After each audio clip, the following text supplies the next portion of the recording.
मसीह यीशु के कादर नाम में आप तमाम बहनों, भाइयों, बच्चों और बुज़ुर्गों की सलामती हो, और ख़ास तौर पर वो सारी औरतें और पूरी दुनिया में वो बहनें और माएँ और ख़वातीन जितनी आज इंटरनेशनल वुमेन डे जिन्होंने सेलिब्रेट किया है, आप सबको आर्टिशिया सिटी चर्च की जानिब से और आर्टिशिया सिटी चर्च के वुमेन प्रेयर ग्रुप की तरफ से आप सबकी सलामती हो और खुदावंद आपको बरकत दे। आज की शाम आल्दो यहाँ हम चूँकि सदर्न कैलिफोर्निया से लाइव हुए हैं और चूँकि यहाँ पर शाम हो गई है, लेकिन चूँकि आज इंटरनेशनल डे था, हमारा चर्च इसको फ़र्क अंदाज से सेलिब्रेट करने का सोच रहा है। लेकिन आज हमने सोचा कि बिब्लिकल वुमेन जो है उस पर बात की जाए और बाइबल मुक़द्दस में जो ख़वातीन के करैक्टर्स जो हैं उन पर थोड़ा आज गौर व फिक्र किया जाए। आल्दो बाइबल मुक़द्दस में ख़वातीन के करैक्टर के बगैर खुदा की कहानी मुकम्मल नहीं होती है, क्योंकि खुदा की कहानी का आगाज़ औरत से होता है और उसकी सल्वेशन का इंतज़ाम भी औरत से किया गया है। लिहाजा आज की शाम हमारे कलीसिया की जो हमारे प्रेयर ग्रुप की जो लीडर हैं सिस्टर रोजिटा विलियम, वो भी हमारे साथ हैं ऑडियो पे, लेकिन इसके साथ साथ हमारे साथ सिस्टर फीबी सोत्रा और सिस्टर रीना नैयर हमारे साथ मौजूद हैं, जिन्होंने इस प्रोग्राम को ज्वाइन किया। सिस्टर रीना, सिस्टर फीबी और सिस्टर रोजिटा, वेलकम जी। ये पास्टर जी। Thank you pastor. सो जी, चूंकि बाइबल के करैक्टर पर बात करेंगे तो बाइबल के करैक्टर में से सबसे पहला करैक्टर जो है वो जाहिर है कि पैदाइश की किताब या बुक ऑफ जेनेसिस के में से जब तक हवा का जिक्र ना किया जाए, ईव का जिक्र ना किया जाए, तब तक हमारी कहानी मुकम्मल नहीं होती। सो आइए आज हम पहले करैक्टर पर बात करते हैं। और मैंने ये ओपन इनविटेशन दिया था हमारे चर्च की वुमेन प्रेयर ग्रुप को कि जी आप अपनी मर्जी का बाइबल का करैक्टर चुनें ताकि उस पर आप अपना रिफ्लेक्शन दे सकें। सो हम बात करेंगे बिब्लिकल करैक्टर्स में से उन खवातीन के स्ट्रेंथ की, और फिर उन खवातीन की जो वीकनेस हमें शायद जो हमें लगता है कि शायद ये वीकनेस है, यहाँ उस पर भी हम बात करेंगे। सो आइए सबसे पहले सिस्टर फीबी, जो कि हमारे एल्डर मैथ्यू खोकर साहब की अहलिया हैं और उन्होंने हमें ज्वाइन किया है। सिस्टर फीबी वेलकम जी। आप क्या बताना चाहेंगी आज हमें ईव के करैक्टर के बारे में? हाँ जी, सबसे पहले मैं थोड़ी छोटी-सी दुआ करूँगी कि खुदा ने मुझे ये मौका दिया है कि मैं उसका शुक्र अदा कर सकूँ। आइए हम दुआ करें। हालेलुया, तारीफ़ तेरा, शुक्र तेरा, धन्नवाद करने आ प्रभु जी आज दे इस दिन वास्ते प्रभु जी जो तुसीं सानूं मुहैया कीता, इस दिन दी पूरी सलामती वास्ते तेरा शुक्र करनी आ। तुसीं ये अज दा दिन जो सारियां औरतां नूं बख्शिया प्रभु जी, वूमन इंटरनेशनल डे प्रभु जी, ਅਸੀਂ तेरा शुक्र करने आ। और इस टॉपिक वास्ते जो मैं चुनिया प्रभु जी, इस दे विच मैनूं हिम्मत ताकत देना ताकि जो कुछ भी मैं बोला प्रभु जी मैं अपने ਵੱਲੋਂ नहीं, प्रभु जी जो कुछ तुहाडी मर्जी दे मुताबिक होवे ਉਹ मैं बोल सकां। तुहाडा शुक्र तुहाडा धन्नवाद करने आ। आमीन। आमीन। जी। हाँ जी, सब तो पहले ते जो उत्पत्ति दी किताब तो ये शुरू हुई है, वुमेन दी कहानी जो सब तो पहले जो औरत बनी है, मैं ਉਹਦੇ ਤੋਂ थोड़ा ਜ਼ਿਕਰ ਕਰਾਂਗੀ। उत्पत्ति दी किताब ਉਹਦਾ 2 बाब ਉਹਦੀ 21 आयत। तब यहोवा परमेश्वर ने आदम को बारी नींद में सुला दिया और जब वह सो गया तब उसने उसको एक पुसली निकालकर उसकी संति मांस भर दिया और यहोवा परमेश्वर ने उस पुसली को जो उसने आदम में से निकाली थी स्त्री बना दिया और उसको आदम के पास ले आया और आदम ने कहा अब ये मेरी हड्डियों की हड्डी और मेरे मांस की का ये मांस है। सो उसका नाम नारी हो गया क्योंकि ये नर में से निकाली गई है। ये थोड़ा प्रभु ने ਜਦੋਂ ਆਦਮ ਨੂੰ ਬਣਾਇਆ ਤੇ ਉਹਨੇ ਸੋਚਿਆ ਕਿ ਇਕੱਲਾ ਆ, ਇਸ ਲਈ ਉਹਨੇ ਸੋਚਿਆ ਕਿ ਮੈਂ ਇਹਦੇ ਨਾਲ ਇਹਦਾ ਹਮਸਫਰ ਇੱਕ ਬਣਾਵਾਂ। ਉਹਨੇ ਉਹਨੂੰ ਆਦਮ ਨੂੰ ਪੂਰੀ ਭਰਪੂਰੀ ਨੀਂਦ ਦੇ ਵਿੱਚ ਸੁਲਾ ਦਿੱਤਾ ਤੇ ਉਹਦੇ ਚੋਰੀ ਪਸਲੀ ਕੱਢ ਕੇ ਉਹਨੂੰ ਹਵਾ ਨੂੰ ਤਿਆਰ ਕੀਤਾ ਤੇ ਹਵਾ ਦੇ ਵਿੱਚ ਸਾਹ ਫੂਕੇ ਤਾਂ ਕਿ ਉਹ ਉਹਦੇ ਨਾਲ ਮਿਲ ਜਾਏ। ਇਸੇ ਤਰ੍ਹਾਂ ਇਹਦੀ तीसरे बाप दी 20 आयत मैं बताऊंगी। आदम ने अपनी पत्नी का नाम हवा रखा क्योंकि जितने मनुष्य जीवित हैं उन सब की आदि माता वही हुई।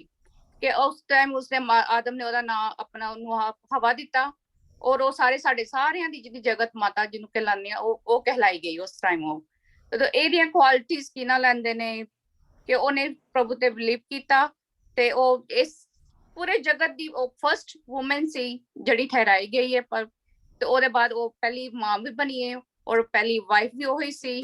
ਔਰ ਉਹਦੇ ਜਿਹੜੇ ਗੁਨਾਹ ਸੀ ਜਿਹੜਾ ਮਤਲਬ ਜੇ ਸਿਨਰ ਕਹਿ ਸਕਦੇ ਆ ਉਹਨੂੰ, ਉਹਨੇ ਉਹ ਸੈਟਨ ਤੇ ਬਿਲੀਵ ਕੀਤਾ ਤੇ ਉਸੇ ਕਰਕੇ ਸਾਡੇ ਉੱਪਰ ਉਹ ਸਾਰਾ ਜਿਹੜਾ ਕਸਟ ਵੂਮਨ ਦੇ ਉੱਪਰ ਆਇਆ ਕਿ ਜਦ ਉਹ ਬੱਚਾ ਜਨੇਗੀ ਔਰ ਉਹ ਪੀੜਾ ਦੇ ਨਾਲ ਜਨੇਗੀ ਤੇ ਇਸ ਲਈ ਕੀ ਨਾ ਲੈਂਦੇ ਨੇ ਇਸ ਟੌਪਿਕ ਨੂੰ ਮੈਂ ਲਿਆ ਕਿ ਇਹ ਸਾਡੀ ਜਗਤ ਮਾਤਾ ਆ ਔਰ ਇਹਨੇ ਸਾਨੂੰ ਕੀ ਨਾ ਲੈਂਦੇ ਨੇ ਇਸੇ ਤੋਂ ਇਸ ਪੀੜ੍ਹੀ ਨੂੰ ਅੱਗੇ ਵਧਾਇਆ ਹੈ। ਸੋ ਸਿਸਟਰ ਫੀਬੀ, ਇੰਡੀਅਨ ਕੰਟੈਕਸਟ ਤੋਂ ਇੱਕ ਫਿਲਮ ਆਈ ਸੀ, ਕੀ ਇਹਦਾ ਨਾਂ ਸੀ, ਮਦਰ ਇੰਡੀਆ। ਜੀ ਠੀਕ ਹੈ, ਮਦਰ ਇੰਡੀਆ ਦੇ ਵਿੱਚ ਹੀ ਮਾਤਾ ਦਾ ਕਨਸੈਪਟ ਸੀ, ਜਗਤ ਮਾਤਾ, ਧਰਤੀ ਮਾਂ ਕਹੀ ਜਾਂਦੀ ਹੈ। ਔਰ ਤੁਸੀਂ ਚੁੱਕ ਕੇ ਜੰਮੂ ਤੋਂ ਹੋ, ਇੰਡੀਆ ਤੋਂ ਹੋ, ਤੇ ਤੁਹਾਡੇ ਖਿਆਲ ਦੇ ਮੁਤਾਬਿਕ ਇੰਡੀਆ ਤੋਂ ਹੋਰ ਕਿਹੜੇ ਐਸੇ ਕਰੈਕਟਰ ਨੇ ਔਰਤਾਂ ਦੇ ਕਿ ਜਿਹੜੇ ਅਸੀਂ ਵੇਖਦੇ ਆ ਕਿ ਭਾਵੇਂ ਉਹ ਹਿੰਦੂਆਂ ਦੇ ਕਰੈਕਟਰ ਹੋਣ, ਭਾਵੇਂ ਉਹ ਬੁੱਧ ਮਤ ਦੇ ਹੋਣ, ਕੋਈ ਵੀ ਹੋਣ, ਤੁਹਾਨੂੰ ਕੋਈ ਜ਼ਿਹਨ 'ਚ ਆਉਂਦਾ ਵੀ ਕੋਈ ਐਸਾ ਕਰੈਕਟਰ ਜਿਹੜਾ ਔਰਤਾਂ ਦਾ ਕੋਈ ਕਰੈਕਟਰ ਹੋਏ ਜਿਹੜਾ ਇੰਡੀਆ ਤੋਂ ਕੋਈ ਕਹਾਣੀ ਐਸੀ ਹੋਏ, ਜਿਵੇਂ ਸੀਤਾ ਦਾ ਬੜਾ ਜ਼ਿਕਰ ਹੁੰਦਾ ਵੇ, ਫਿਰ ਲਕਸ਼ਮੀ ਦੇਵੀ ਦੇਵੀ ਦੌਲਤ ਦੀ ਦੇਵੀ ਨੂੰ ਕਿਹਾ ਗਿਆ ਵੇ, ਈਵਨ ਜਿਹੜੀ ਬੁਰਾਈ ਜਾਂ ਕਾਲੀ ਮਾਤਾ ਸਜ਼ਾ ਦੇਣ ਵਾਲੀ ਜਿਹੜੀ ਹੈ ਉਹ ਵੀ ਮਤਲਬ she is also a lady. ਤੇ ਅਸੀਂ ਜਦੋਂ ਵੇਖਦੇ ਆ ਕਿ ਹਵਾ ਦੇ ਕਰੈਕਟਰ ਨੂੰ, ਕਿ ਹਵਾ ਸ਼ੈਤਾਨ ਦੇ ਉਹਦੇ 'ਚ ਆ ਗਈ, ਅਸੀਂ ਇਹਨੂੰ ਅਗਰ ਅਸੀਂ ਇੰਡੀਆ ਦੇ ਵਿੱਚ ਜਿਹੜੀਆਂ ਔਰਤਾਂ ਨੇ ਜਾਂ ਜਿਹੜੀਆਂ ਲੇਡੀਜ਼ ਜਾਂ ਜਿਹੜੀਆਂ ਖਵਾਤੀਨ ਦੇ ਕਰੈਕਟਰ ਬੜੇ ਮਸ਼ਹੂਰ ਪਾਵਰਫੁਲ ਨੇ, ਤੁਸੀਂ ਤੁਹਾਨੂੰ ਕੋਈ ਝਲਕ ਨਜ਼ਰ ਆਉਂਦੀ ਹੈ ਕਿਸੇ ਔਰਤ ਦੀ ਇੰਡੀਆ ਤੋਂ ਜਿਹੜੀ ਕਿਹਦੇ ਨਾਲ ਰਿਲੇਟ ਕਰਦੇ ਅਮਾ ਹਵਾ ਦੇ ਨਾਲ? ਆਪਣੀ ਟਰੇਜ਼ਾ, ਮਦਰ ਟਰੇਜ਼ਾ ਆ। ਹਾਂ, ਮਦਰ ਟਰੇਜ਼ਾ ਇੰਡੀਆ ਤੋਂ, ਬਿਲਕੁਲ ਸਹੀ, ਬਿਲਕੁਲ ਸਹੀ। ਉਹਨੇ ਕਾਫੀ ਸਟਰਗਲ ਕੀਤਾ ਹਰ ਇੱਕ ਚੀਜ਼ ਦੇ ਵਿੱਚ, ਹਰ ਇੱਕ ਚੀਜ਼ ਦੀ ਮਤਲਬ ਹੈਲਪ ਕੀਤੀ ਹੈ। ਜਦ ਸਟਾਰਟਿੰਗ ਦੇ ਵਿੱਚ ਜਿਸ ਤਰ੍ਹਾਂ ਕਹਿੰਦੇ ਆ ਕਿ ਅਸੀਂ ਨਰਸਿਸ ਜਿਹੜੀਆਂ ਬਣੀਆਂ ਨੇ ਉਹ ਉਸੇ ਤੋਂ ਸ਼ੁਰੂ ਹੋਈਆਂ ਨੇ, ਕਿ ਉਹ ਆਪਣੇ ਪੇਸ਼ੈਂਟ ਨੂੰ ਬਹੁਤ ਹੈਲਪਫੁਲ ਸੀ ਉਸ ਟਾਈਮ ਤੇ। ਉਹ ਸਹੀ ਸਹੀ ਸਹੀ, ਠੀਕ ਹੈ ਜੀ। ਬਾਕੀ ਜਿੰਨੇ ਲੋਕ ਸਾਨੂੰ ਸੁਣਨ ਰਹੇ ਨੇ, ਤੁਹਾਡੇ ਵੀ ਜ਼ਿਹਨ 'ਚ ਅਗਰ ਕੋਈ, ਜਿੱਥੇ ਤੁਸੀਂ ਬੈਠੇ ਹੋ, ਤੁਹਾਨੂੰ ਅਗਰ ਕੋਈ ਆਪਣੇ ਜਿੱਥੇ ਜਿਹੜੇ ਇਲਾਕੇ 'ਚ ਬੈਠੇ ਜਾਂ ਕੋਈ ਐਸੀ ਔਰਤ ਦਾ ਕਰੈਕਟਰ, ਈਵਨ ਬਾਈਬਲ ਦੇ ਵਿੱਚੋਂ ਹੀ ਜਾਂ ਬਾਈਬਲ ਤੋਂ ਬਾਹਰ ਵੀ ਕੋਈ ਐਸੀ ਔਰਤ ਜਿਹਦਾ ਕਰੈਕਟਰ ਤੁਹਾਨੂੰ ਯਾਦ ਆਏ ਕਿ ਬਈ ਇਹ ਕਰੈਕਟਰ ਬੜਾ ਇੰਸਪਾਇਰੇਸ਼ਨਲ ਹੈ, ਇਹ ਕਰੈਕਟਰ ਬੜਾ ਅੱਛਾ ਕਰੈਕਟਰ ਹੈ ਔਰ ਇਹਨੂੰ ਲੈਣਾ ਚਾਹੀਦਾ, ਜਿਵੇਂ ਸਿਸਟਰ ਫੀਬੀ ਨੇ ਜ਼ਿਕਰ ਕੀਤਾ ਵੇ, ਅਮਾ ਹਵਾ ਦਾ ਉਹਨਾਂ ਜ਼ਿਕਰ ਕੀਤਾ ਵੇ, ਕਿ ਇੱਕ ਚੀਜ਼ ਬੜੀ ਇੰਪੋਰਟੈਂਟ ਹੈ, ਤੁਸੀਂ ਇਹ ਵੇਖੋਗੇ ਕਿ ਹਵਾਲਾ ਜਿਵੇਂ ਉਹਨਾਂ ਪੜ੍ਹਿਆ ਵੇ ਦੂਸਰੇ ਬਾਬ ਦੇ ਵਿੱਚੋਂ, ਪੈਦਾਇਸ਼ ਦੀ ਕਿਤਾਬ, बुक ऑफ जेनेसिस चैप्टर 2 18 आयत तो लिखा जी, और खुदावन खुदा ने कहा कि आदम का अकेला रहना अच्छा नहीं, बस मैं उसके लिए एक मददगार उसकी मानद बनाऊंगा। सो जिन्हें लोग सुन रहे ने प्रोग्राम और जिन्हें वेखन रहे ने, मददगार का मतलब है वे कि अ कंपिटेंट परसन ਜਿਹੜਾ ਕਿ ਆਦਮ ਨੂੰ ਕੰਪਲੀਟ ਕਰ ਦੇਵੇ, ਯਾਨੀ ਆਦਮ ਕੱਲੇ ਦੇ ਵੱਸ ਦਾ ਕੰਮ ਨਹੀਂ ਸੀ ਕਿ ਉਹ ਖੁਦਾ ਦੇ ਦਿੱਤੇ ਗਏ ਮੈਂਡੇਟ ਨੂੰ ਪੂਰਾ ਕਰ ਸਕੇ, ਔਰ ਖੁਦਾ ਨੇ ਔਰਤ ਜਿਹੜੀ ਹੈ ਉਹ ਖੁਦਾ ਨੇ ਉਹਦੇ ਨਾਲ ਬਣਾ ਕੇ ਲਿਆਂਦੀ, ਔਰ ਹਵਾ ਦਾ ਕਰੈਕਟਰ ਸਾਡੇ ਸਾਹਮਣੇ ਵੇ। ਸੋ ਸਿਸਟਰ ਫੀਬੀ, ਤੁਹਾਨੂੰ ਹਵਾ ਦਾ ਕਰੈਕਟਰ ਦੇ ਵਿੱਚੋਂ ਉਹਦੀ ਸਟਰੈਂਥ ਕੀ ਨਜ਼ਰ ਆਉਂਦੀ ਹੈ?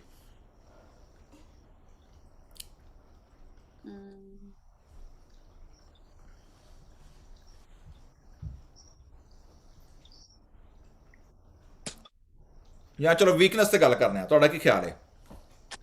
ਹਾਂਜੀ, ਵੀਕਨੈਸ ਇਹੋ ਹੀ ਸੀ ਕਿ ਜਿਸਲੇ ਉਹਨੇ ਸ਼ੈਤਾਨ ਨੇ ਉਹਨੂੰ ਉਗਾਇਆ ਕਿ ਕੀ ਨਾਲ ਤੂੰ ਇਹ ਫਲ ਖਾ, ਤੇਰੀ ਅੱਖਾਂ ਰੋਸ਼ਨੀ ਆ ਜਾਏਗੀ ਤੈਨੂੰ, ਤੇ ਉਹਨੇ ਉਹਦੇ ਤੇ ਬਿਲੀਵ ਕੀਤਾ, ਨਾ ਕਿ ਉਹਨੇ ਪਰਮੇਸ਼ਵਰ ਦੇ ਜੋ ਉਹਨੂੰ ਹੁਕਮ ਦਿੱਤਾ ਗਿਆ ਸੀ ਆਪਣੇ ਹਸਬੈਂਡ ਨੂੰ, ਉਹਨੇ ਉਹਦੇ ਤੇ ਵਿਸ਼ਵਾਸ ਨਹੀਂ ਕੀਤਾ, ਉਹਨੇ ਸੈਟਨ ਤੇ ਵਿਸ਼ਵਾਸ ਕਰਕੇ ਤੇ ਉਹਨੇ ਉਸ ਚੀਜ਼ ਨੂੰ ਉਹ ਮੰਨ ਲਿਆ ਤੇ ਉਹ ਫਲ ਨੂੰ ਖਾ ਲਿਆ। ਤੇ ਇਸ ਲਈ ਉਸਨੇ ਰੱਬ ਦੇ ਜਿਹੜਾ ਉਹਨੇ ਉਹ ਦਿੱਤਾ ਦਾ ਸੀ ਇੱਕ ਉਹਨੂੰ ਹੁਕਮ, ਉਹ ਇਨਕਾਰ ਕਰ ਦਿੱਤਾ ਉਸ ਹੁਕਮ ਨੂੰ। ਸੋ ਇਹਦਾ ਮਤਲਬ ਇਹ ਵੇ ਕਿ ਅਸੀਂ ਅਗਰ ਜਿਹੜੇ ਗੱਲ ਸਾਨੂੰ ਦੱਸੀ ਗਈ ਹੈ, ਅਗਰ ਅਸੀਂ ਉਹਦੇ ਤੋਂ ਬਾਹਰ ਕਿਸੇ ਹੋਰ ਲੋਕਾਂ ਤੋਂ ਕੰਸਲਟ ਕਰਨੇ ਆ ਤਾਂ ਵੀ ਮਾਈਟ ਬੀ ਐਸਟਰੇ, ਅਸੀਂ ਮਤਲਬ ਖੁਦਾ ਦੇ ਕੰਮਾਂ ਤੋਂ ਹਟ ਸਕਦੇ ਹਾਂ, ਔਰ ਉਹਦੀ ਸਜ਼ਾ ਵੀ ਮਿਲਦੀ ਹੈ। ਸਜ਼ਾ ਅੱਗੇ ਅਸਾਂ ਵੇਖਿਆ ਵੇ ਕਿ ਤੁਹਾਨੂੰ ਦੱਸਿਆ ਵੇ ਕਿ ਉਹਨੂੰ ਸਜ਼ਾ ਵੀ ਮਿਲੀ ਜਿਹੜੀ ਹੈ ਜੀ। ਠੀਕ ਹੈ ਜੀ, ਓਕੇ ਜੀ। ਸਿਸਟਰ ਰੀਨਾ ਜੀ, ਤੁਹਾਡੇ ਕੋਲ ਅੱਜ ਕਿਹੜਾ ਕਰੈਕਟਰ ਹੈ ਜੀ ਬਾਈਬਲ ਦੇ ਵਿੱਚੋਂ ਇੰਟਰਨੈਸ਼ਨਲ ਵੂਮਨ ਡੇ ਦੀ ਗੱਲ ਕਰਨ ਲਈ? ਹਾਂਜੀ, ਮੇਰੇ ਕੋ ਮਰੀਅਮ ਮਗਦਲੀਨੀ ਦੇ ਬਾਰੇ ਆ। ਫਸਟ ਆਫ ਆਲ ਅਸੀਂ ਆਪਣੀ prayer group teacher city church ਦੇ ਸਾਰੇ ਪ੍ਰੇਅਰ ਵੂਮਨਸ ਵੱਲੋਂ ਜਿੰਨੀਆਂ ਵੀ ਸਾਡੀਆਂ ਭੈਣਾਂ ਇਸ ਲਾਈਵ ਨੂੰ ਦੇਖਣਗੀਆਂ, ਬਾਅਦ ਚ ਜਾਂ ਦੇਖ ਰਹੇ ਆ ਸਾਡੀਆਂ ਮਾਵਾਂ, ਉਹਨਾਂ ਨੂੰ ਸਾਡੀ ਗਰੁੱਪ ਵੱਲੋਂ ਹੈਪੀ ਵੂਮਨਸ ਡੇ। ਔਰ ਜਿਹੜੀ ਖੁਦਾ ਨੇ ਔਰਤ ਬਣਾਈ ਆ ਕਿ ਉਹ ਐਜ਼ ਏ ਹੈਲਪਰ, ਕਿ ਜਿਸ ਤਰ੍ਹਾਂ ਸਿਸਟਰ ਫੀਬੀ ਨੇ ਦੱਸਿਆ ਹੈ ਕਿ ਆਦਮ ਦੇ ਨਾਲ ਹਵਾ ਬਣਾਈ ਹੈ ਕਿ ਉਹਦੀ ਸਹਾਇਕ ਹੋਵੇ, ਉਸੇ ਤਰ੍ਹਾਂ ਖੁਦਾ ਨੇ ਔਰਤ ਨੂੰ ਬਣਾਇਆ ਕਿ ਐਜ਼ ਏ ਨਾਲ ਚੱਲਣ ਵਾਲੀ ਇੱਕ ਮਦਦਗਾਰ। ਸੋ ਇਸੇ ਤਰ੍ਹਾਂ ਮੈਨੂੰ ਬਾਈਬਲ ਦੇ ਵਿੱਚੋਂ ਮੈਂ ਕੀਤਾ ਟੌਪਿਕ ਹੈਗਾ ਮੇਰਾ ਮਰੀਅਮ ਮਗਦਲੀਨੀ। ਜਦੋਂ ਅਸੀਂ ਬਾਈਬਲ ਦੇ ਵਿੱਚੋਂ ਪੜ੍ਹਦੇ ਹਾਂ ਤੇ ਮਰੀਅਮ ਮਗਦਲੀਨੀ ਦੀ ਪੂਰੀ ਬਾਈਬਲ ਵਿੱਚ 13 ਵਰਸਿਸ ਹੈ ਜਿਹੜੀਆਂ ਕਿ ਮਰੀਅਮ ਮਗਦਲੀਨੀ ਦੇ ਬਾਰੇ ਦੱਸਦੀਆਂ ਹਨ। ਉਹਨਾਂ ਵਿੱਚੋਂ ਕਿ ਜਦੋਂ ਅਸੀਂ ਦੇਖਦੇ ਹਾਂ ਉਹਨਾਂ ਵਿੱਚ ਇੱਕ ਲੂਕ ਚੈਪਟਰ ਜਿਹੜਾ ਹੈਗਾ ਉਸ ਦੇ 1 to 3 ਜੇ ਪੜ੍ਹਦੇ ਆ ਉਹਦੇ ਵਿੱਚ ਵੀ ਤੇ ਜਦੋਂ ਅਸੀਂ ਜੌਨ verse 19 to 25 ਪੜ੍ਹਦੇ ਉਹਦੀ ਚੈਪਟਰ ਦੀ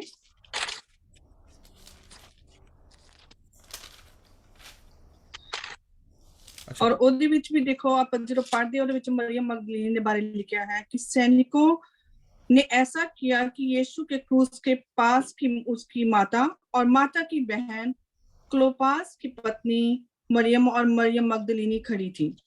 ਜਦੋਂ ਅਸੀਂ मरियम मगदलीनी ਬਾਰੇ ਪੜ੍ਹਦੇ ਆ ਔਰ ਇਸ ਬਾਈਬਲ ਦੇ ਬਹੁਤ ਸਾਰੀਆਂ ਚੈਪਟਰਸ ਦੇ ਵਿੱਚ ਜਦੋਂ ਅਸੀਂ ਦੇਖੇ ਮੈਥਿਊ ਚੈਪਟਰ 28 ਉਹਦੀ ਫਰਸਟ ਵਰਸ ਤੇ ਵੀ ਦੇਖਦੇ ਆ ਕਿ ਜਦੋਂ ਵੀ मरियम मगदलीनी ਜਿਹੜੀ ਸੀ she is the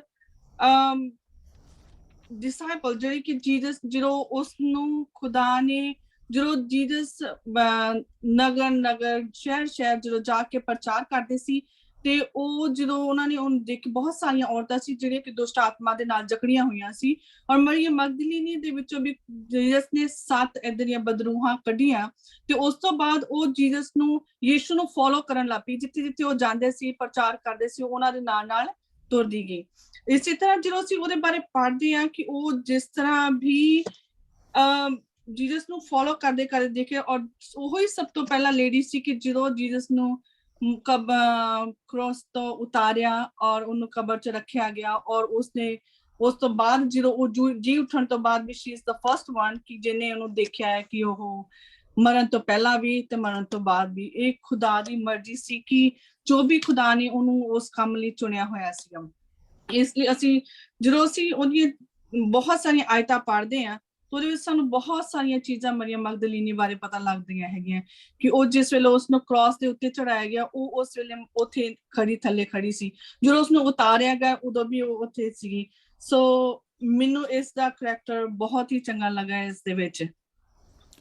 ਹਾਂਜੀ ਥੈਂਕ ਯੂ ਵੈਰੀ ਮਚ ਜੀ। ਮਰੀਮ ਮਗਦਲੀਨੀ ਵਾਕਈ ਬੜਾ ਪਾਵਰਫੁਲ ਕਰੈਕਟਰ ਹੈ ਔਰ ਮਰੀਮ ਮਗਦਲੀਨੀ ਨੂੰ ਕਿਹਾ ਗਿਆ ਵੇ ਕਿ ਸ਼ੀ ਵਾਜ਼ ਦੀ ਅਪੋਸਲ ਟੂ ਦਾ ਅਪੋਸਲਸ ਯਾਨੀ ਉਹ ਰਸੂਲਾਂ ਦੀ ਵੀ ਰਸੂਲ ਬਣੀ ਜਦੋਂ ਉਹਨੇ ਜਾ ਕੇ ਤੇ ਯਿਸੂ ਮਸੀਹ ਦੇ ਮੁਰਦਿਆਂ ਚੋਂ ਜੀ ਉੱਠਣ ਦੀ ਖਬਰ ਜਿਹੜੀ ਸੀ ਉਹਨੇ ਜਾ ਕੇ ਸ਼ਾਗਿਰਦਾਂ ਨੂੰ ਦਿੱਤੀ ਔਰ ਸਾਰਿਆਂ ਨਾਲ ਗੱਲ ਇੱਕ ਹੋਰ ਕਿ ਤੁਹਾਂ ਜਿਵੇਂ ਦੱਸਿਆ ਵੇ ਕਿ ਸਾਰੇ ਸ਼ਾਗਿਰਦ ਨੱਠ ਗਏ ਔਰਤਾਂ ਦਲੇਰ ਸਨ ਜਿਹੜੀਆਂ ਯਿਸੂ ਮਸੀਹ ਦੀ ਸਲੀਬ ਥੱਲੇ ਖਲੋਤੀਆਂ ਰਹੀਆਂ ਔਰ ਉਹਦੇ ਵਿੱਚੋਂ ਨਾਂ ਜਿਹੜਾ ਵੇ ਮਰੀਮ ਮਗਦਲੀਨੀ ਦਾ ਨਾਂ ਉਹਨਾਂ ਵਿੱਚੋਂ ਮੌਜੂਦ ਹੈ।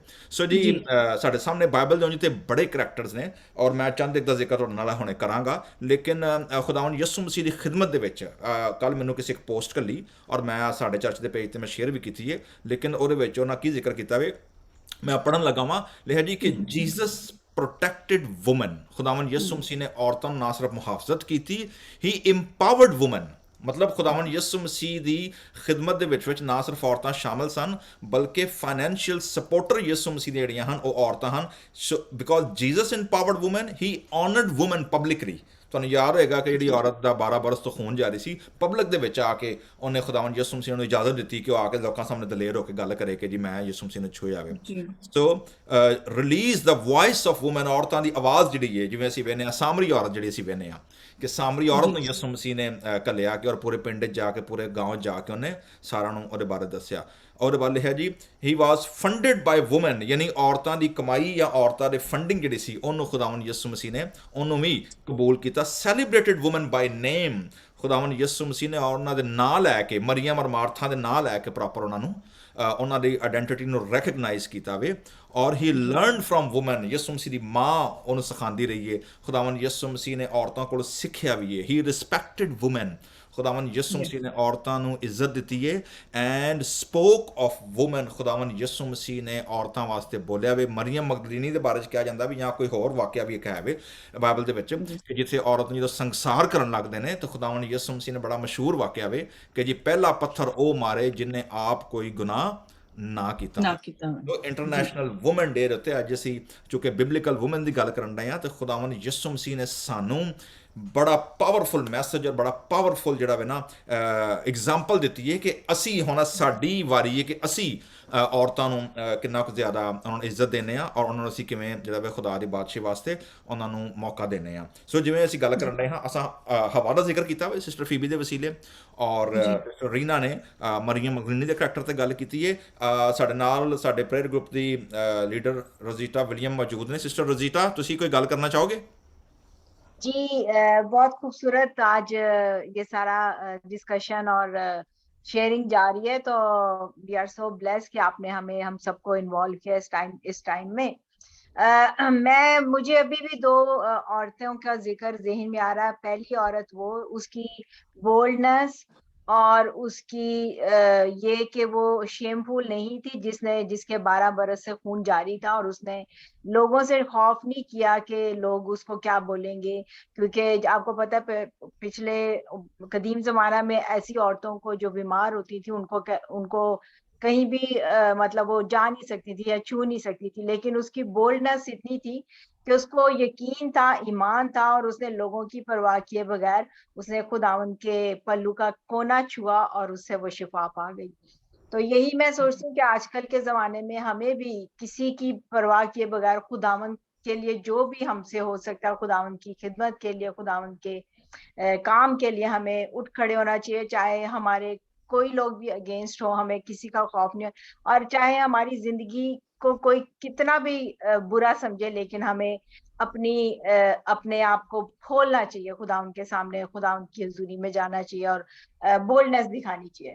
और दूसरी बोल्डनेस मुझे उस औरत की याद आती है जब यीशु सलीब उठा के जा रहे थे, तो एक औरत, वो जब गिरे तो एक औरत ने ही उनके मुंह को साफ किया। वो भी मैं देखती हूँ कि वो उसमें भी कितनी दिलेरी थी कि हालांकि यीशु को क्रूसिफिकेशन के लिए लेके जा रहे थे, लेकिन वो ना लोगों से डरी, ना लोगों का उसने लिहाज किया, लेकिन वो एकदम आई और यीशु का मुंह पहुंचा उसने। तो जैसे पतरस ने 3 दफा इनकार कर दिया था, वो हालांकि खुदा यीशु का शागिर्द था, तो वो लोगों के डर से कि ये उसने इनकार कर दिया।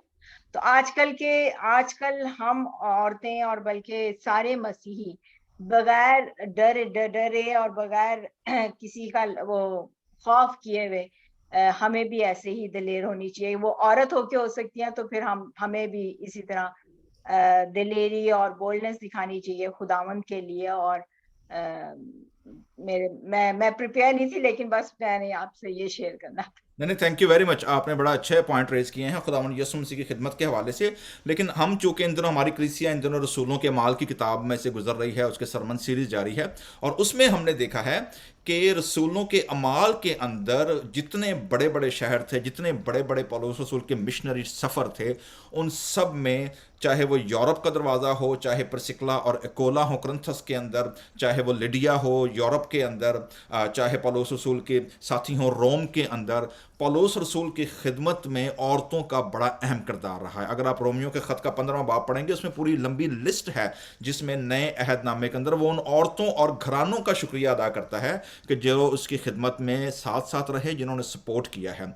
चूँकि नए टेस्टामेंट में भी बहुत सारे लोग हैं, लेकिन जो हमारा जो हिब्रू बाइबल है, जो इब्रानी बाइबल है, और जो जिसे हम ओल्ड टेस्टामेंट कहते हैं, उसमें भी चंद एक बड़े बड़े नाम हैं। मसलन आप देखेंगे कि हवा का जिक्र हुआ, जैसे आदम और हवा। उसके बाद जो बड़ा नाम हमारे सामने है वो है सारा का, और वो अब्राहम की वाइफ होते हुए ईमानदारों की माँ कहलाई, और उसके बारे में एग्जाम्पल ये कही कि वो अपने खामंद को खुदावंद कहकर बुलाया करती थी। पौलुस रसूल उसका एग्जाम्पल देकर कहते हैं कलीसिया की औरतों को कि भाई वो अपने अपने शौहरों के, अपने अपने घर का ख्याल रखें और उनकी ताबेदारी में रहें। सारा के बाद जो दूसरा एक बड़ा नाम हमारे सामने आता है वो है मरियम नबिया का, जो दफ उठाकर मूसा और हारून की बहन, जो वर्शिप लीडर के तौर पर उभरती है। शी वॉज डांसर, उसने वो डांस करते हुए, दफ बजाते हुए, आप जब खरूज की किताब 15वां बाब पढ़ते हैं तो वहां पर जब वो बहरा कुलजम क्रॉस किया उन्होंने, जब रेड सी को, उसके बाद जो फतह का जश्न है वो औरतों ने लीड किया है और उन्होंने खुदावंद की हम्दो सना गाई है। इसी के बाद हम आगे आते हैं और एक और बड़ा अहम करैक्टर है जो मैं आज वुमेन डे के हवाले से आपके साथ शेयर करना चाहता हूं, और वो है राहब का करैक्टर। राहब जो है ये तीसरा बड़ा करैक्टर है जिसका कि इसराइल की रिडेम्पशन स्टोरी के साथ जिक्र है। और इब्रानियों के ख़त का मुसन्नफ़ उस करैक्टर को कैसे बयान करता है। आप जब 11वां बाब खोलते हैं इब्रानियों के ख़त का, तो इब्रानियों के ख़त के 11वें बाब के अंदर ईमान के सूरमाओं की लिस्ट है पूरी, और उस लिस्ट के अंदर सिर्फ एक औरत का नाम है, यानी one woman ranked in the heroes and the super heroes of the Bible. और पौलुस रसूल ने जब उन सब का जिक्र किया है, तो पौलुस रसूल इब्रानियों के ख़त की 11वें बाब की वो 31 आयत में बयान करते हैं, एपिस्टल टू हिब्रूस चैप्टर 11 और उसकी 31st वर्स में वो कहते हैं जी, ईमान ही से राहब फहशा नाफरमानों के साथ हलाक ना हुई, क्योंकि उसने जासूसों को अमन से रखा था। एक ही आयत है जी। आपके पास हिंदी में क्या है, जरा हिंदी में पढ़ें, जरा क्या है। जी लिखा है, विश्वास से ही राहब भविष्य अज्ञान आज्ञा के मानने वाले के साथ नष्ट नहीं हुई, इसलिए कि उसने वेदियों को कुशल से रखा था। हाँ जी, ठीक है। सो राहब कौन थी जी? By profession she was prostitute, by gender she was woman, and by ethnicity she was outcast, pagan. So totally तौर पर देखें, she was margin of the margins, यानी जिनको सोसाइटी के अंदर किसी को भी, जिसको कोई शख्स मुंह लगाना जिसे कहते हैं, जिनसे बातचीत करना पसंद नहीं करता सोसाइटी के अंदर, वो she was from the margin of the margins. और यही वजह है कि इस स्टोरी को जब हम यशुआ की किताब बुक ऑफ जोशुआ उसके दूसरे बाब में पढ़ते हैं, तो वहाँ पर इब्रानियों के ख़त के मुसन्नफ़ ने वहाँ से इस स्टोरी को वहाँ पर कोट किया है। और वो उसका जिक्र क्या करते हैं जी, दूसरे बाब में लिखा है, तब नून के बेटे जोशुआ ने शतीम से 2 मर्दों को चुपके से, तो 2 बंदे गए हैं जी जब यशुआ की लीडरशिप के अंदर, जब उन्होंने यरू शहर पर उन्होंने जब हमला करना था, जासूस के तौर पर भेजा और उनसे कहा कि जाकर उस मुल्क को, यरू को देखो। सो खबर हो गई, रिपोर्ट हो गई, और वो जासूसों के पीछे वहाँ की मकामी जो पहरेदार थे वो लग गए। लेकिन कलाम में लिखा हुआ है जी कि और यरू के बाद लिखा है जी कि और यरू के बादशाह की खबर मिली कि चंद आदमी, हाँ ये लिखा है जी पहली आयत के अंदर, और यरू को देखो भालो, चुनाचे वो रवाना हुए और एक कस्बी के घर में जिसका नाम राहब था आए और वहीं सोए। बादशाह को खबर मिल गई, ये 2 बंदे जासूस वहां पर आए, पुलिस उनके पीछे लग गई है, और राहब ने पुलिस को मिसगाइड किया और उनको दूसरी तरफ भेज दिया और उन मर्दों को उनको छुपा दिया और उनको क्या कहा। ज़रा राहब की ज़रा डायलॉग सुनिएगा, कॉन्वर्सेशन सुनिएगा, क्योंकि राहब पर एक इल्ज़ाम ये आता है कि जी उसने अपने मुल्क से उसने बेवफाई की, एंड शी वाज ट्रेटर, कि उसने जिस मुल्क में रहती थी, जिस मुल्क में खाती पीती थी, जहाँ से वो रहती थी, उसने वहाँ के लोगों से बगावत कर दी। लेकिन ऐसा नहीं है। ये करैक्टर हमें ये बताता है कि she was not accepted by her own people, she was outcast, और यही वजह है कि उसका घर भी शहर से बाहर था, बिल्कुल बाहर उसको रखा गया था कि वो सोसाइटी के अंदर शामिल नहीं हो सकती। शी वॉज आउटकास्ट, रिजेक्टेड, और उसके अपने उसे अपना नहीं मानते थे। लेकिन जब उसने इन जासूसों को रखा, इनकी खबरगिरी की, तो क्या लिखा है जी, अब उनको रीजन क्या बताती है, क्या सुनिएगा जरा गौर से। 8वीं आयत में लिखा हुआ है, तब राहब छत पर उन मर्दों के लेट जाने से पहले उनके पास गई और उनसे यूं कहने लगी, क्या कहने लगी है कि मुझे यकीन है कि खुदावंद ने ये मुल्क तुमको दिया है। नंबर 1, उसका फेथ, उसका ट्रस्ट। अभी हमला नहीं हुआ, अभी फौजें लड़ी नहीं है, अभी सिर्फ जासूस आए हैं, और राहब का ट्रस्ट देखें, राहब का ईमान देखें कि वो उनको कहती है कि मेरा ईमान है, मेरा ट्रस्ट है कि खुदा ने ये मुल्क तुमको क्या कर दिया है, दे दिया है। तो उसका विश्वास, उसका फेथ किन के ऊपर है? खुदावंद के ऊपर।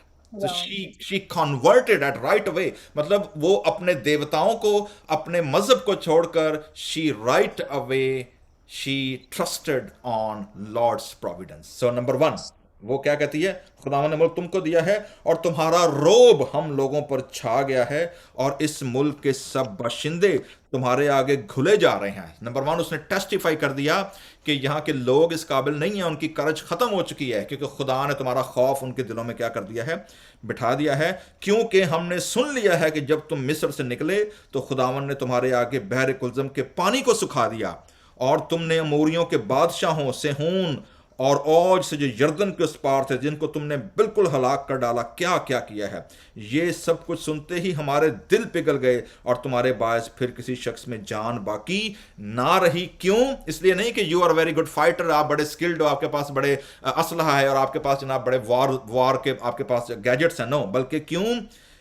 क्योंकि खुदावन तुम्हारा खुदा ही ऊपर आसमान का और नीचे जमीन का खुदा है। So that was the faith. So Rahab उस बंदी ने ट्रस्ट किया, अपनी जान खतरे में डाली, उसने उनके खुदा के लोगों को, यशवा के भेजे हुए जासूसों को उसने अपने पास रखा, उनको बचाया, उनको कवर अप किया, और फिर वो कन्फेस करती है, वो खुदा पर बिलीव लेकर आती है और वो कॉन्वर्ट होती है, वो ज्यूइश मज़हब को कबूल करती है। क्योंकि वो क्या कह रही है कि तुम्हारा खुदावन, तुम्हारा खुदा ही ऊपर का आसमान का और नीचे ज़मीन का खुदा है। सो मेरे जीजो, मैं और आप और ख़ास तौर पर जो बहनें, जो ख़वातीन, वुमेन जो सुन रही हैं, ट्रस्ट जो है, ईमान जो है, बग़ैर देखे और ईमान के साथ उसको बिलीव करना, और इसीलिए ईमानदारों की लिस्ट में राहब का नाम आया है। सो अब मैं तुम्हारी मिन्नत करती हूँ। अब वो देखें उनसे कहने क्या लगी है, मुझसे खुदावन की कसम खाओ कि चूंकि मैंने तुम पर मेहरबानी की है, मैंने तुम्हें बचाया है, अपने घर में रखा है, तुम्हारी सपोर्ट की है, तुम्हें खाना खिलाया है, तुम्हें यह है, सो तुम भी क्या करोगे, तुम भी मेरे बाप के घराने पर मेहरबानी करोगे और मुझे कोई सच्चा निशान दो। लो जी, ना सिर्फ खुद बच गई है, पूरा घराना बचा गई है जी। ठीक है, पूरी फैमिली उसने सेव करवा ली है। तो देखें, दिस इज द करेज, कि this is the power, this is the imagination of the woman, कि वो क्या कर सकती है। सो तुम भी मेरे बाप के घराने पर मेहरबानी करो, मुझे कोई सच्चा निशान दो कि तुम मेरे बाप और माँ और भाइयों और बहनों को और जो कुछ उनका है सब को सलामत बचा लोगे और हमारी जानों को मौत से क्या रखोगे, महफूज रखोगे। ये मैं और आप जिन मुल्कों में रहते हैं ना, यहाँ पर एवरीथिंग इज इंडिविजुअलिस्टिक, पर्सनलाइज है, हर बंदा कल्ला कल्ला ही फर जावे। हम जिस कॉन्टेक्स्ट से हैं, इंडो पाक हमारा जो खिता है, हमारा जो एशियन कल्चर है, हमारा जो इंडियन सब कॉन्टिनेंट कल्चर है, दैट इज कम्युनल कल्चर। आपने अगर बचना भी है तो इकट्ठे बचना है, अगर आपने मरना भी है तो इकट्ठे मरना है, आपने हंसना भी है तो सबके साथ, कम्युनिटी के साथ मिलकर, अगर आपने रोना भी है तो कम्युनिटी के साथ मिलकर, आप भूखे भी हैं तो कम्युनिटी के साथ मिलकर, आप खा भी रहे हैं तो वो भी आपने कम्युनिटी के साथ मिलकर खाना है। So this is the power of a woman, कि जब वो बात करती है वो पूरे घराने की बात करती है। मर्दों का बाज़ औक़ात ये होता है कि दे आर इंडिविजुअलिस्टिक, लेकिन ये हमारी सोसाइटी, हमारा कल्चर है कि हम पूरे घराने को, पूरे कलीसिया को और पूरे जो जो लोग खुदा ने हमसे जोड़े हैं, हम ना सिर्फ उनकी भलाई का, उनके बचाव का, बल्कि उनकी प्रोविडेंस का भी ख्याल रखें। इसका रिवॉर्ड इसे क्या मिला है जी? What reward she got? इसका रिवॉर्ड हमें बताता है जी मत्ती की इंजील पहला बाब, और इंतहाई इंटरेस्टिंग करैक्टर है कि ज़रा देखिएगा कि मत्ती की इंजील पहले बाब में आपको यीशु मसीह का नसबनामा आएगा, जिनियोलॉजी आपको मिलती है, और यीशु मसीह की जिनियोलॉजी में सिर्फ 5 औरतों के नाम हैं, और उनमें पहला नाम या दूसरा नाम देखते हैं किसका है जी। 5वीं आयत, मत्ती की इंजील पहला बाब और उसकी 5वीं आयत, कलाम में लिखा हुआ है जी, और सलमोन से बोएज राहब से पैदा हुआ, और बोएज से उबैद रूत से पैदा हुआ, और उबैद से यस्सी पैदा हुआ, और यस्सी से दाऊद बादशाह पैदा हुआ। सो राहब दाऊद बादशाह की ग्रेट ग्रैंड मदर बनती है। इंटरेस्टिंगली देखे ना। So this is the power of faith. ये है औरतों का आज बिब्लिकल वुमेन्स पे जब हम बात कर रहे हैं, जब आज हम इंटरनेशनल वुमेन डे मना रहे हैं मेरे जीजो, तो ना सिर्फ जो करैक्टर हवा का करैक्टर हमारे सामने है, जिसमें गलती भी हुई है, जिसमें नाफरमानी भी हुई है और उसकी सज़ा भी भुगतनी पड़ी है, इसके साथ साथ मरियम मगदलीनी का करैक्टर हमने देखा है कि how bold she was and she was always with Lord Jesus Christ. ना सिर्फ ये, बल्कि हमने वो जो औरत जिसका नाम दर्ज नहीं है, 12 बरस से खून जारी था, और भी औरतें जिनके बारे में हमें सिस्टर रोजीटा ने बताया है। सो वी सॉ दैट कि औरतों का करैक्टर बाइबल मुकद्दस में किस कदर पावरफुल है, मल्टीप्लाइड है। और एक औरत जब खिदमत करती है, एक औरत जब खुदा की चाहे वो नाफरमानी करे, चाहे वो फर्मा बरदारी करे, फर्मा बरदारी के वसीले she can bring blessing to generations and generations, और नाफरमानी के वसीले जो है वो खुदा की अदालत को भी जनरेशन टू जनरेशन तक लेकर आ सकती है. So women's character, women's role in the family, in the society is very important. So हम तमाम बहनों को, तमाम माओं को जिनको खुदा ने औरत बनाकर ज़मीन पर भेजा है, आपके बग़ैर ये दुनिया अधूरी है. हमारे यहाँ उर्दू का एक शेर है कि उसका एक्चुअली जो तर्जमा है, मेरे ज़हन में प्रॉपर शेर नहीं आ रहा, लेकिन उसका जो तर्जमा है वो ये है कि औरत की मौजूदगी से ही दुनिया में रंग हैं. अगर औरत ना होती तो ये दुनिया बेरंगी होती, कोई कलर ना होता इसके अंदर. सो जो कलरफुल आपने बनाया है उसके लिए हम खुदा का शुक्र अदा करते हैं. और अभी चूंकि सिस्टर फीबी ने मदर ट्रीजा का जिक्र किया था, और मैं आज के प्रोग्राम को वाइंड अप करने से पहले मदर ट्रीजा की एक कोटेशन आपके सामने शेयर करता हूं. मदर ट्रीजा क्या कहती हैं? To every beautiful woman, title है जिसका to every beautiful woman, fantastic lines by Mother Teresa. Mother Teresa क्या कहती हैं जी? If your eyes are positive you will love the world, but if your tongue is positive, the world will love you. A woman's love is in action. She looks with her heart and feels with her eyes. A woman is the bank where her family deposits all anger, worry, and hurt. A woman is the cement that keeps her family together and her love for lifetime. So जी, इस international women day पर आर्टिशिया city church की सारी ख़वातीन को, सारी औरतों को, दुनिया भर की सारी औरतों को, और वो औरतें जिन्होंने अपने अपने ख़ानदान को बनाया है, संवारा है, अपनी नस्लें संवारी हैं, हम आपको, और वो औरतें जिन्होंने खुदावंद की खिदमत की है कलीसिया में, अपने घराने में, और खुदावंद के नाम को जलाल दिया है. खुदावंद आप सबको बहुत ज़्यादा बरकत दे. आमीन. सिस्टर रीना, सिस्टर फीबी और सिस्टर रोजीता, आप कोई फाइनल थॉट देना चाहेंगे?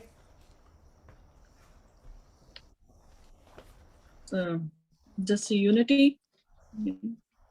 ओके जी, यूनिटी. चलें. Yes. Okay, sister Phoebe. Is what I say? Is same thing to make a unity at the जब हम अपने फैमिलीज को जोड़ के रखते हैं तो उसी में यूनिटी है. ठीक है जी. जी हमारी 2 गवाहियां हो गई हैं जी. तो sister Rosita ji, love and serve. Love करो, love everyone, love each other and serve for the Lord और सर्व विद योर फैमिली. हमारी जो खिदमत है, हमें खुदा ने इसलिए भेजा कि हम मददगार रहें, तो हमें हर एक के मददगार रहना है. ओके जी, थैंक यू वेरी मच जी. सो जी, आज का जो कंक्लूजन है इंटरनेशनल वुमेन डे के ऊपर, नंबर 1, यूनिटी कायम रखें अपने घरों में भी, अपने घरानों में भी और कलीसिया में भी, ताकि यूनिटी ख़राब ना हो. और यूनिटी मोस्टली पता है आपको कैसे ख़राब होती है. You all very smart, you all know unity कैसे ख़राब होती है. और सिस्टर रोजीटा ने बताया जी कि मोहब्बत करें एक दूसरे के साथ और ख़िदमत करें, ताकि खुदावंद हमें और हमारे घरानों को बरकत दे. आप सबको इंटरनेशनल वुमेन डे बहुत बहुत मुबारक हो जी. God bless you all. Thank you, Pastor. Thank you.